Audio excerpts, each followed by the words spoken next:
Hello, John Talley here with Partzilla.com. Today we're going to tackle rebuilding the carburetor of our 2005 Honda CRF450R.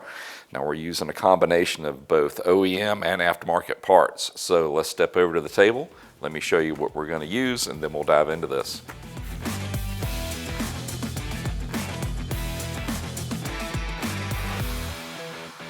Alright guys, what I've decided to go with is the main rebuild kit I'm getting from Moose. Now to that, I may go into the midsection, and it's also another kit by Moose where we can go in and replace these different gaskets and O-rings if I determine that we need to dive in that far. Now to that, I'm adding in some OEM parts because let's face it, she is 16 years old, so chances are we're going to need to go through and replace the accelerator pump pieces, float bowl, slide, the adjusters, the hot start, and even the choke. I mean, it's pretty well worn. I mean, every other piece that we worked on in this machine, it had to be completely reworked, and I don't imagine it's going to be any different once I open up the carburetor. Now, I've got all my parts assembled. Let me go open up my toolbox and we'll pull it apart and see what's going on inside. So let's go. All right, guys, let's start by taking off our float bowl. Now take note where each one of these brackets are because we want to get those in the same position when we go to reinstall it. Also, the screws, the Phillips head screws that we're working with, it makes sure that you've got a JIS type screwdriver. Otherwise, you're probably going to strip them. Now, if yours are corroded and they don't want to release, you may want to use a JIS tip with an impact. But these, so far, seem to be coming out just fine. Now, I looked at this carb several months ago and just did a basic clean on it. We basically just pulled it apart, blew out the jets, and it looked in decent shape. This video, we're going to dive much deeper into it. And that's a 6mm, by the way. Let's get our main out. Now, as you're doing this, you may want to go to Partzilla.com and bring up your particular year, make, and model, and that's going to give you a great exploded diagram of how everything comes apart, and more importantly, how it's supposed to go back together. All right, next we're going to take out our idle air jet, but we want to tighten it all the way down loosely, see how many turns it took, and then we'll bring it back out to the same setting when we reinstall it. There's 1.5.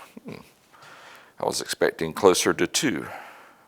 So what you're going to see on the other side of this is a spring, a washer, and then an O-ring. Trust me, well, it should be in there. There's our spring. There's our O-ring. Now, did you just catch that? It's the wrong order. Well, I guess they could have tumbled around each other, but there it is. Now, there is enough room down to where I guess they could have traded positions, but All right, next let's get out our low and what I would consider a mid-jet. So far, so good. All right, we are replacing the throttle stop, so let's go ahead and get it out of the way. Be very careful when you're working with these. What you want to do is just squeeze a couple of areas and just break it loose, and then go ahead and push it off. Now, do you have to remove these to do a clean? No, but I'm replacing these two. And this carb is basically going to be new by the time I'm finished with it. Ooh. Well, that was worth doing. It looks like a bunch of bugs died in it. Oh, that is crazy. Makes me wonder what else we're going to find inside of this thing. Like we're doing an archaeological dig.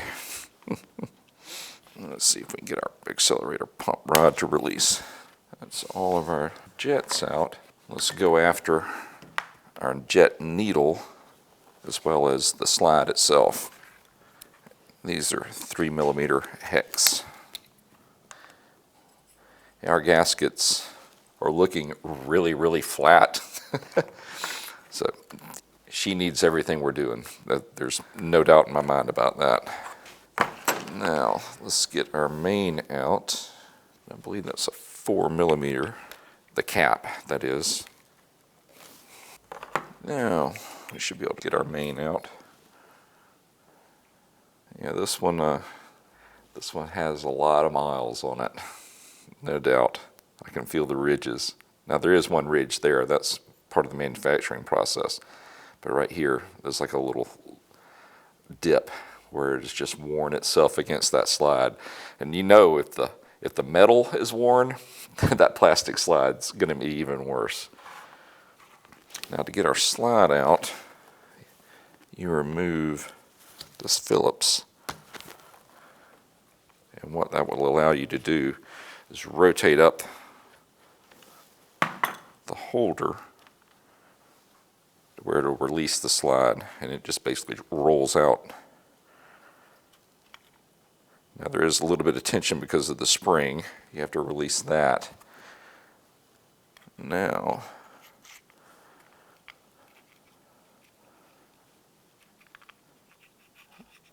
up and out. Lots of wear on all of this. Believe it or not, when you order one of these, this is how it comes, and you order this one wheel separately. So if you're going to replace this, make sure you do that. Otherwise, you're going to say, well, I guess Honda forgot that fourth wheel. No, they didn't. It's just ordered separately. One more hose.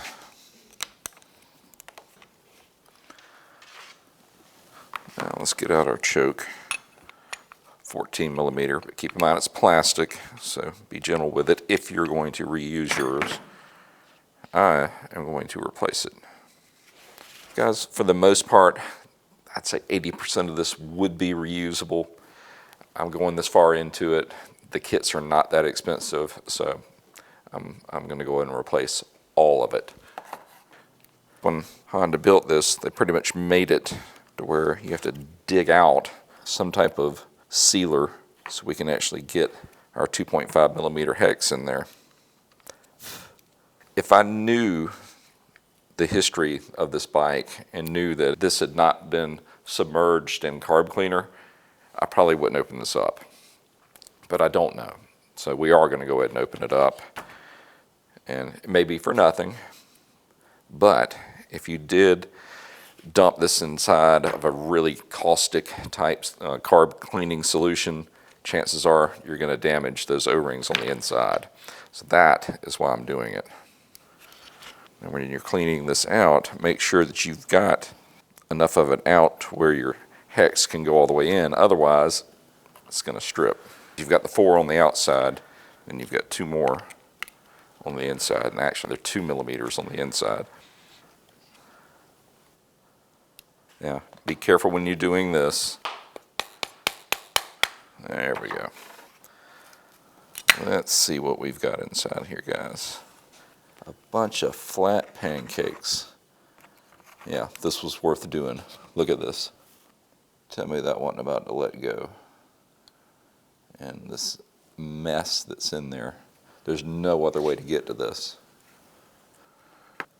Everything I'm extracting is rather crunchy. There we go. Oof. Now the fun part, cleaning off all this and getting the residual adhesive off. Time consuming, but has to be done. So I doubt this had ever been dunked. See what solvent does to the stuff. But there was no way to know that without opening it up. All right. Inlet tube. There may be a screen on the inside of it. I have seen it before.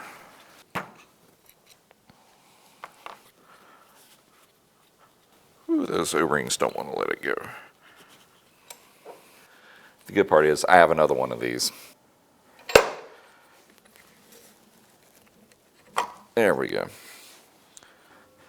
Now, that wasn't going to leak later. Once again, sometimes diving to the bottom is the best move. Try to only use carb cleaner with a Q-tip. Resist the temptation to put anything with metal on the end of it, even a small brush. That would probably scar the walls and then make a mess out of it. All we're doing now, guys, is just blowing out all of the different passageways with some carb cleaner. Not a lot to talk about right here, just a lot of cleaning. This is a access point where you can get to the jets, or the main jet at least, without taking the carb off. You just kick it up sideways, remove this, and then you can get to your main jet so you can make changes at the track quickly. All right, and last but not least, let's take off our accelerator pump. What you would want to be looking for is to see if these are completely flattened out, which they are, or if there's any tears in the diaphragm itself. But this one is a little too stiff, so I'd say it was time to swap it out. A little bit of corrosion on the inside, nothing terrible. When you go to replace this one, I believe it's the side that's facing toward the cover is flat, and what's going toward the base of the carb has kind of a rounded edge, so be aware of that when you go to replace it. Now if you're reusing your cover, you can just blow it out through here, but the OEM kit has the cover as well, so I don't need to worry about that. All right guys, some assembly required, no problem. That guy goes here, new diaphragm with the edge going in. I would imagine the last time this bike actually ran that it had a stumble, some hesitation to say the least. All right, when you're installing this, make sure that that O-ring doesn't fall out as you're bringing it down. The way I usually do this is I replace each part.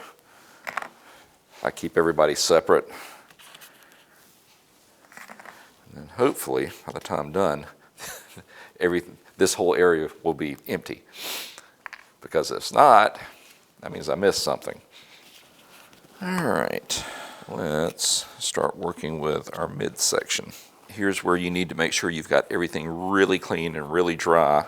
And what we're going to use is some O-ring adhesive, and we're not going to slather it all over the place, but that's basically what you were looking at on the O-rings that were in there, because the chances of you getting it to stay in this little track over to there, you can try it if you want to. I just don't see it happening. So what I will do is use some adhesive just around the bottom of the tracks, lay it in there, let it set for a minute or two, then we can install it, and we'll be sure that it's going to actually stay in the grooves, because let's face it, if it goes over the edge, this isn't going to work right. If you put too much, you could end up stopping up the passages that we're trying to seal. Time consuming and tedious, but absolutely necessary. Make sure you've got your orientation correct. There you go. So we'll let that set for a minute or two, and then she'll be ready to go on. All right, next up, let's hit some of our critical points for our next O-ring / gasket so it holds it in place. Using a Q-tip seems to be a good technique for getting in these small channels, and you press it down in and then just lift straight off. Now let's layer in place. Lightly seat it until you're sure you've got it in the right location, and then press it in. Otherwise you'll have a hard time trying to get it to release, because it is critical you keep it down inside the channels. Good to go. Part of me understands why Honda probably doesn't want you to pull this apart, but in our case it had to be done. It is so critical that when you clean this old adhesive out of here, that you get all of it out, because all of this would do a fantastic job of stopping up your jets. So don't miss anything. All right, let's go. All right, we're going to go back with a little bit of blue Loctite on all of these screws. And the kit does come with new ones, which makes it nice. Making progress, guys, making progress. Those inner bolts actually hold on that ring right there. By having it in the bore, that made sure it was aligned correctly. All four of those are still in the right place. Let's go. We'll get all four of them started and just set, and then do the final tightening once they're all in place, just to make sure she's centered. We got to do the final tightening. We'll go around a couple of times because it's pulling into those new O-rings. So what may seem like it's tight the first time around, when you come back around to it, it may need a little bit more to be even with the others. All right. Next, let's get our 3 O-rings on our new gas line input. Here's the tough one. Once we get over the first 2, then it'll be easy to get it into that last groove. Plus, we're going to put a little bit of grease on these O-rings. Otherwise, it would be pretty tough to get this to drop in there. I think we're good to go. Oh, there is one other thing we need to do, otherwise I'll forget. You've got a retaining bolt that goes here to where you can't pull it back out by accident. Okay, let's get our new slide assembled. With the OEM part number, you get the associated seal that goes right here with this plate. And it goes into the groove like that. It's something you need to note right here. Don't be tempted to go this direction with it. It actually goes like that. I've yet to figure out why in the world there's the detachable 4th wheel. But that's the way it goes. And let's bring over our arm. Down she goes. Now let's go ahead and set our main needle at the same spot. We're going to put it in the same position as the jet that came out, and that's going to be 3 up from the tip. All right, down you go. Now at this point, we need to be careful when we're working with the rest of the carb not to pinch this or bend it. And let's get our holder back in.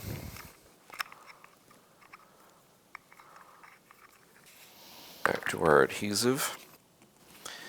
I know working with this adhesive is kind of a pain, but if you're working on the bike in a live setting at the track, knowing that that O-ring is going to stay in place makes me feel better. Because this stuff does not let go easily. Now, good to go. Now let's get this closed up. Same screws as we took out. Don't forget the wire holder for your throttle position sensor. So far, so good. All right, let's get our slow jet in first. Then our starter.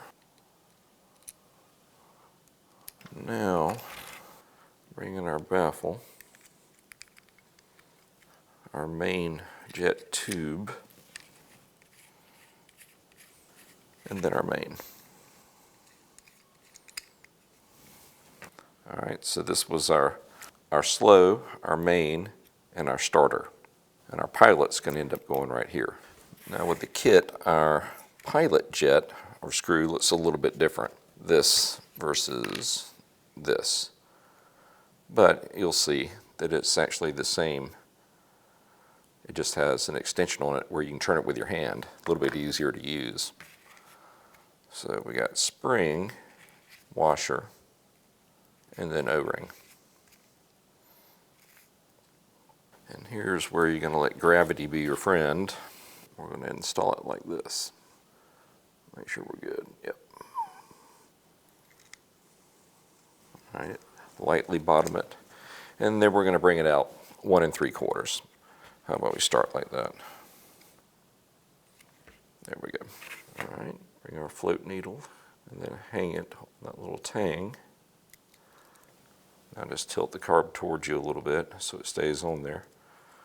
And drop her in. And get our pin in place. There you go. One more thing. Let's go ahead and get in our accelerator pump arm. It actually gets pushed right into there. Just bring that in and then it'll just snap in. There we go. That's what we want. All right, now let's get on our float bowl. we're going to go ahead and glue it in.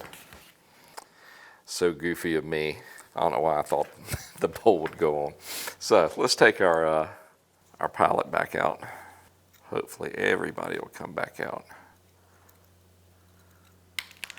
Yep, I heard everything. That's the one disadvantage going with this system. You have to take this out if you're going to take off your float bowl. With the Moose kit, they sent you new screws, so I guess we can use them. Now, does everybody remember what went where as far as the line holders? They were over on the pump side, and the other one right here. So that's what she should look like as far as your guides for your hoses. And now we can get our pilot screw installed. Now that the float bowl's on, we'll bottom it out, then bring it out 1 3/4. So there's 1 3/4. Next, let's go for our throttle stop, spring, washer. Start bringing it in. We'll engage it.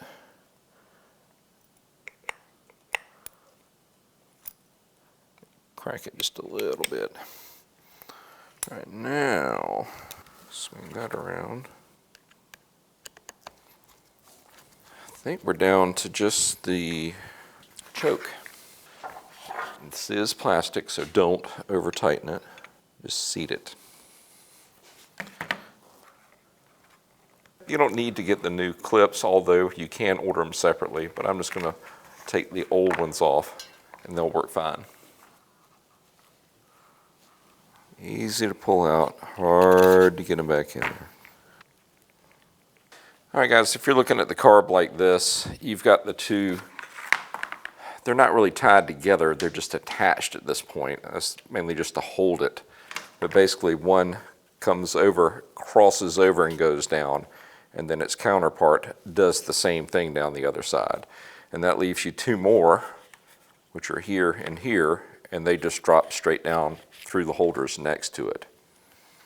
And then of course you've got the overflow that's coming off your float bowl. But that's all there is to it.